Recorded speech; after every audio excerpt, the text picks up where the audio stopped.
दोस्तों स्वागत है आप सभी का। आज इस वीडियो में जानेंगे मध्य प्रदेश की 29 लोकसभा सीटों का ताज़ा ओपिनियन पोल और इस ओपिनियन पोल के माध्यम से जानेंगे इस बार मध्य प्रदेश में किस पार्टी को कितनी सीटें मिल सकती हैं। आपको बता दें, साल 2019 के लोकसभा चुनाव में मध्य प्रदेश की सभी 29 लोकसभा सीटों में से बीजेपी को 28 लोकसभा सीटें मिली थी और एक सीट कांग्रेस के खाते में गई थी।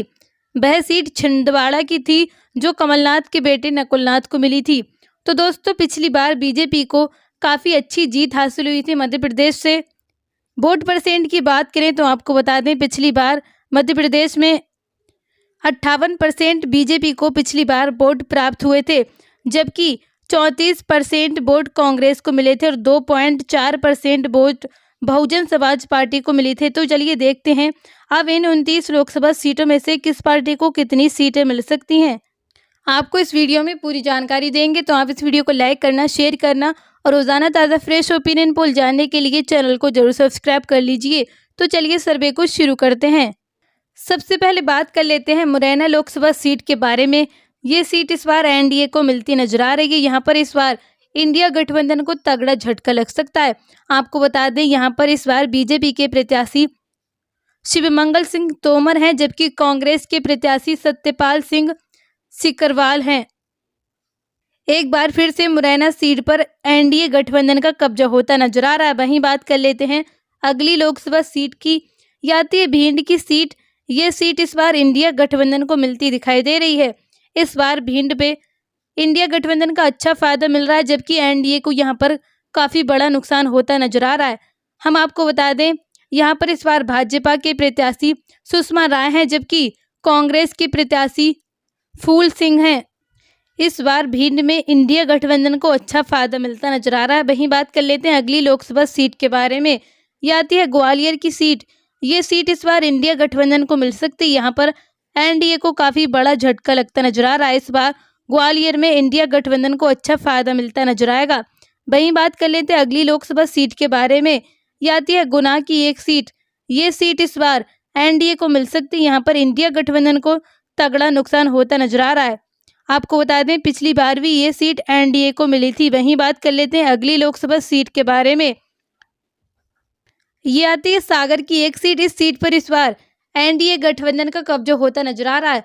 यहाँ पर इस बार इंडिया गठबंधन को तगड़ा नुकसान का सामना करना पड़ सकता है। आपको बता दें, इस बार यहाँ से भाजपा के प्रत्याशी श्रीमती लता बानाखेड़ा है, जबकि कांग्रेस के प्रत्याशी गुड्डू राजा बुंदेला है। इस बार ये सीट एनडीए को मिलती नजर आ रही है। वहीं बात कर लेते हैं अगली लोकसभा सीट के बारे में, यह आती है टीकमगढ़ की सीट।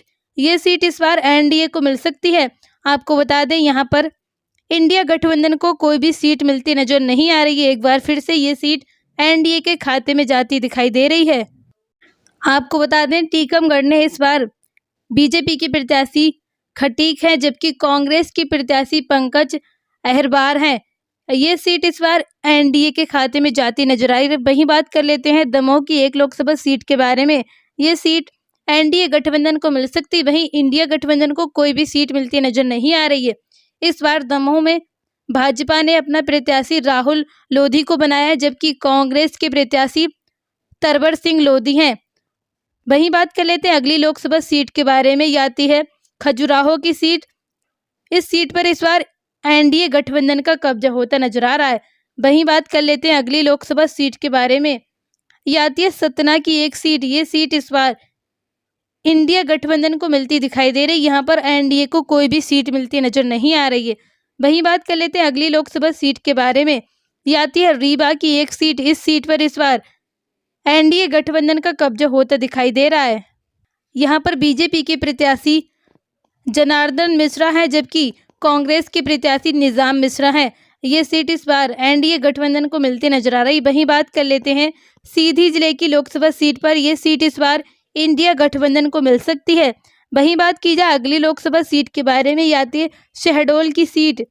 इस सीट पर इस बार एनडीए गठबंधन का कब्जा होता नजर आ रहा है। पिछली बार भी ये सीट एनडीए गठबंधन ने जीती थी और इस बार यहाँ पर बीजेपी ने अपने प्रत्याशी श्रीमती हिमाद्री सिंह को बनाया है, जबकि कांग्रेस के प्रत्याशी फुंडेलाल मार्को हैं।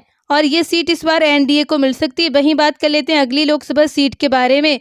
ये आती है जबलपुर की सीट। इस सीट पर इस बार एनडीए गठबंधन का कब्जा होता नजर आ रहा है। अगली लोकसभा सीट के बारे में बात करते हैं। ये आती है मंडला की सीट। इस सीट पर इस बार इंडिया गठबंधन का कब्जा होता नजर आएगा और इस बार यहाँ प्रत्याशी फंगन सिंह कुलिस्ते हैं, जबकि कांग्रेस के प्रत्याशी ओमकार सिंह मरकान है। ये सीट इस बार इंडिया गठबंधन को मिल सकती है। वहीं बात कर लेते हैं अगली लोकसभा सीट के बारे में। ये आती है बालाघाट की सीट। इस सीट पर इस बार इंडिया गठबंधन का कब्जा होता नजर आएगा। यहाँ पर एनडीए को तगड़ा झटका लग सकता है।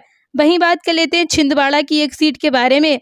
ये सीट इस बार इंडिया गठबंधन को मिलती नजर आएगी। पिछली बार भी ये सीट कांग्रेस को मिली थी और यहाँ पर एक बार फिर से बीजेपी को नुकसान हो सकता है। वहीं बात कर लेते हैं अगली लोकसभा सीट की। ये आती है होशंगाबाद की एक सीट। इस सीट पर इस बार एनडीए गठबंधन का कब्जा हो सकता है।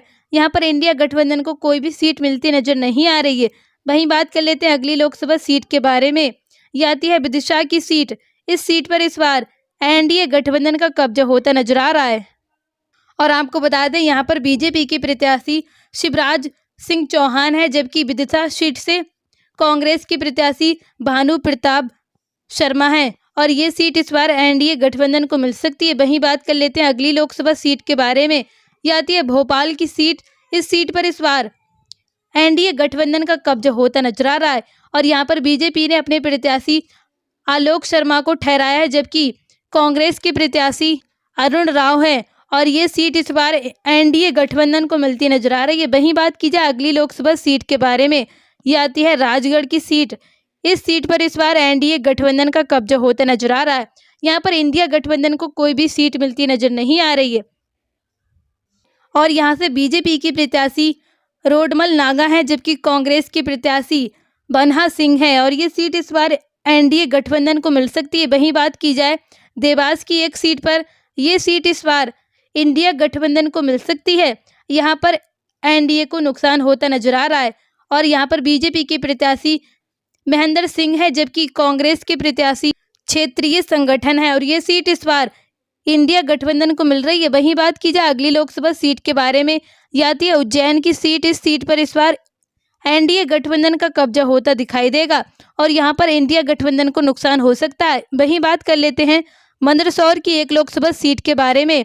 ये सीट इस बार एनडीए को मिल सकती है और यहाँ पर इंडिया गठबंधन को तगड़ा नुकसान हो सकता है। आपको बता दें यहाँ पर बीजेपी के प्रत्याशी गुप्ता है, जबकि कांग्रेस के प्रत्याशी दिलीप सिंह गुंजर हैं और ये सीट इस बार एनडीए गठबंधन को मिलती दिखाई दे रही है। वहीं बात कर लेते हैं अगली लोकसभा सीट के बारे में। ये आती है रतलाम की एक सीट। इस सीट पर इस बार इंडिया गठबंधन का कब्जा होता नजर आएगा। यहाँ पर एनडीए को तगड़ा नुकसान का सामना करना पड़ सकता है। वहीं बात कर लेते हैं अगली लोकसभा सीट के बारे में। ये आती है धार की एक सीट। ये सीट इस बार इंडिया गठबंधन को मिल सकती है और यहाँ पर बीजेपी की प्रत्याशी सावित्री ठाकुर हैं, जबकि कांग्रेस की प्रत्याशी राधा मुबेल हैं और ये सीट इस बार इंडिया गठबंधन को मिलती दिखाई देगी। वहीं बात की जाए इंदौर की एक लोकसभा सीट पर, ये सीट इस बार एनडीए को मिलती नजर आ रही है। यहाँ पर इंडिया गठबंधन को नुकसान होता नजर आ रहा है और यहाँ पर बीजेपी की प्रत्याशी शंकर लालवानी है, जबकि कांग्रेस की प्रत्याशी अक्षय कांति बम है और ये सीट एनडीए को मिल रही है। वहीं बात कर लेते हैं खरगोन जिले की एक लोकसभा सीट पर। यह सीट इस बार इंडिया गठबंधन को मिलती दिखाई देगी, जहां के बीजेपी के प्रत्याशी गजेंद्र पटेल हैं, जबकि कांग्रेस की प्रत्याशी पोरल खारते हैं। अगली लोकसभा सीट आती है खंडवा की। ये सीट इस बार एनडीए को मिल सकती है। वहीं बात की जाए अगली लोकसभा सीट पर, यह आती है बैतूल की एक सीट। इस सीट पर इस बार एनडीए गठबंधन का कब्जा होता दिखाई दे रहा है। यहाँ पर इंडिया गठबंधन को कोई भी सीट मिलती नजर नहीं आ रही है और बैतूल के बीजेपी के प्रत्याशी दुर्गादास उइके हैं, जबकि कांग्रेस के प्रत्याशी रामू टेकम हैं। यहाँ पर इंडिया गठबंधन को नुकसान हो रहा है, जबकि एनडीए को इस बार फिर से फायदा होता नजर आ रहा है। तो दोस्तों ऊपर आप देख सकते हैं मध्य प्रदेश की हमने 29 लोकसभा सीट पर चर्चा कर ली है। अब तक 29 लोकसभा सीटों में से इस बार एनडीए को 18 सीटें मिली हैं, जबकि इंडिया गठबंधन को 11 लोकसभा की सीटें हासिल हुई हैं। पिछली बार के मुकाबले इस बार मध्य प्रदेश में बीजेपी को काफी बड़ा नुकसान हुआ, जबकि इंडिया गठबंधन को फायदा मिलता नजर आया है। आपको क्या लगता है, क्या एक बार फिर से मध्य प्रदेश में इंडिया गठबंधन की यहाँ पर कम सीटें मिलेंगी या फिर इस बार फिर से एनडीए को मध्य प्रदेश में जीत हासिल होगी? आपको क्या लगता है? आप अपनी राय नीचे कमेंट सेक्शन में जरूर दें। वीडियो को लाइक करें, शेयर करें। रोजाना ताज़ा फ्रेश ओपिनियन पोल जानने के लिए चैनल को जरूर सब्सक्राइब करें। Thank you so much.